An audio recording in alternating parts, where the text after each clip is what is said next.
예수님이 세례를 받으시다. 라자로보다 더 빨리 걸으신 예수께서는 그보다 2시간 전에 요한의 세례 장소에 도착하셨습니다. 아침 해뜰 무렵 그곳 근처 길에서 예수님은 세례를 받으러 가는 많은 사람들과 함께 걸으셨습니다. 그들은 그분을 알지 못했지만 그분에게는 무엇인가 매우 놀라운 것이 있었기 때문에 그들은 그분에게서 눈을 떼지 못했습니다. 아침이 되자 여행은 끝이 났습니다. 평상시보다 더 많은 군중이 모여들었는데 요한은 메시아의 오심이 가까이 왔음과 회개에 대해 크게 역동적으로 설교하면서 동시에 그가 가르치는 의무에서 물러날 순간이 다가오고 있다고 선포했습니다. 예수님은 경청하는 군중들 속에 서 계셨는데 요한은 그분의 임재를 느끼고 그분을 바라보았습니다. 예수님은 그에게 열정의 불을 주고 그의 마음을 기쁨으로 채웠습니다. 하지만 그는 그것 때문에 중단하지 않고 설교를 끝마친 후 세례를 주기 시작했습니다. 그는 많은 사람들에게 세례를 주었는데 오전 10시경 차례에 따라 예수님께서 세례를 받기 위해 물가로 내려오시자 요한은 몸을 굽혀 말했습니다. 제가 당신에게 세례를 받아야 하는데 어찌하여 당신이 제게로 오십니까? 예수님은 이렇게 대답하셨습니다. 지금 이루어지도록 하십시오. 당신이 나에게 세례를 주고 내가 당신에게 세례를 받음으로 우리는 모든 의로움을 성취하는 것입니다.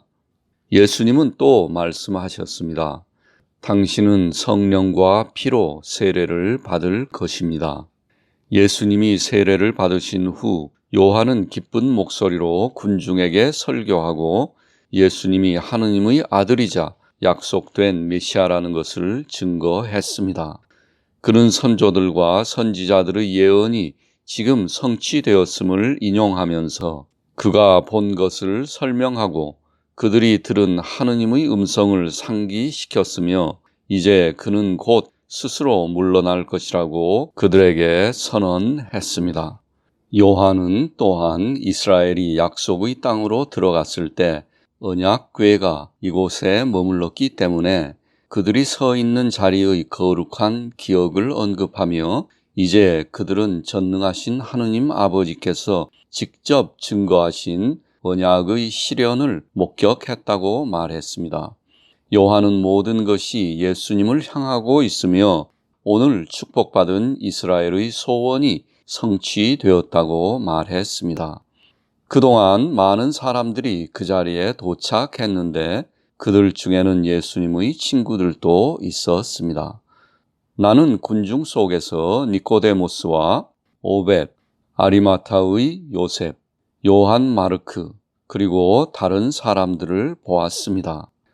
요한은 안드레에게 메시아께서 세례를 받았다는 것을 갈릴리 전역에서 발표하도록 명령했습니다. 예수님은 요한이 선포한 진리를 분명하고 단순한 말로 확인하면서 자신이 잠시 동안 그들로부터 물러나 있을 것이며 그 후에는 그에게로 오는 모든 병자와 고통받는 사람들을 치유하고 위로할 것이므로 그동안 그들은 회개와 선행으로 스스로를 준비해야 한다고 말씀하셨습니다. 그는 잠시 물러난 후 다시 돌아와서 아버지께서 그분에게 주신 왕국의 기초를 놓을 것입니다. 예수님께서는 군중에게 이렇게 말씀하실 때 보좌를 받기 전에 홀로 물러나서 자신을 준비하고 아버지의 도움을 간청하는 한 왕의 아들에 대한 비유를 사용하셨습니다. 그의 말씀을 듣고 있던 수많은 군중들 중에는 바리새인들도 있었는데 그들 중 어떤 이들은 이렇게 생각했습니다. 그는 목수의 아들이 아니고 어떤 왕의 가짜 아들일 수 있다. 그는 이제 그의 왕국으로 돌아갈 것인가?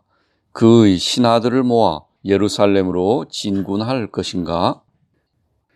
예수님의 40일 기도. 예수님은 여리고 근처에서 시작하시고 요르단강 건너편 광야의 여러 곳에서 금식을 계속하셨습니다. 그리고 사탄이 그를 산 꼭대기로 데려가신 후 다시 처음 시작한 곳에서 마치셨습니다. 예수님께서는 밤중에 광야에 있는 지금은 콰란타니아 산이라고 불리는 가파르고 거친 산에 오르셨는데 그곳에는 엘리야가 오랫동안 은둔했던 동굴이 있었습니다. 성경 말씀의 그는 성령에 이끌려 광야로 갔다는 의미는 예수님이 세례 받았을 때 성령이 내려오셔서 그분의 인성에 스며들었으며 그가 고통받을 그의 소명에 대해 하늘의 아버지와 밀접한 의사소통을 하도록 그의 인성을 준비시키기 위해 그를 광야로 인도했다는 뜻입니다. 예수님은 동굴에서 팔을 편 채 무릎을 꿇고 모든 고통을 이길 힘과 용기를 위해 하늘의 아버지께 기도했는데 그분은 모든 것을 미리 보면서 필요한 은혜를 간청했습니다. 그분의 모든 고난과 그분의 모든 고통이 환상 속에서 저의 앞을 지나갔는데 저는 그분이 모든 사람을 위해 위로와 상을 확보하는 것을 보았습니다. 거대한 하얀 빛의 구름이 내려와서 그분 위에 머물렀습니다. 기도가 끝날 때마다 영들이 그에게 다가왔는데 예수님께 가까워지면 그들은 인간의 모습을 취하고 그분에게 경의를 표하면서 높은 곳으로부터의 위로와 약속을 그분께 바쳤습니다. 나는 그때 여기 광야에 계신 예수님이 우리를 위해 우리의 모든 위로와 힘과 도움과 유혹에 대한 승리를 확보하는 것을 보았습니다.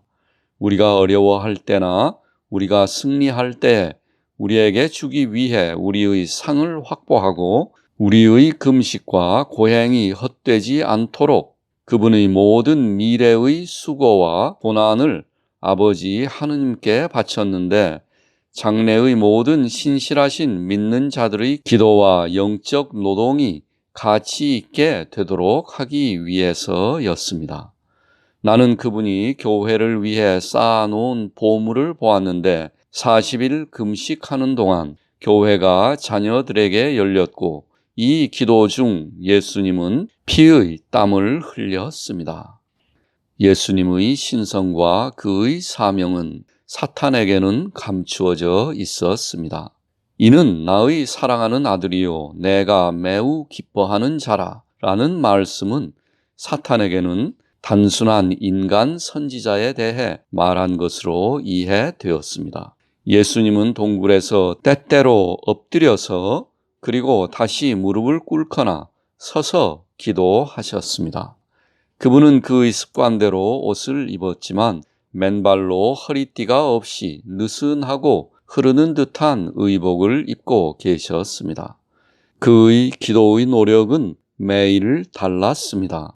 예수님은 매일 우리를 위해 전날의 것과는 다른 그날의 새로운 은총을 확보하셨습니다.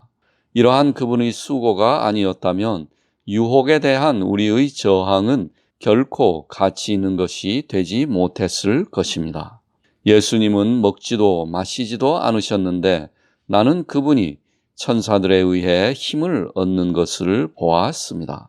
그는 오랜 금식으로 창백해지셨지만 쇠약해지지는 않았습니다.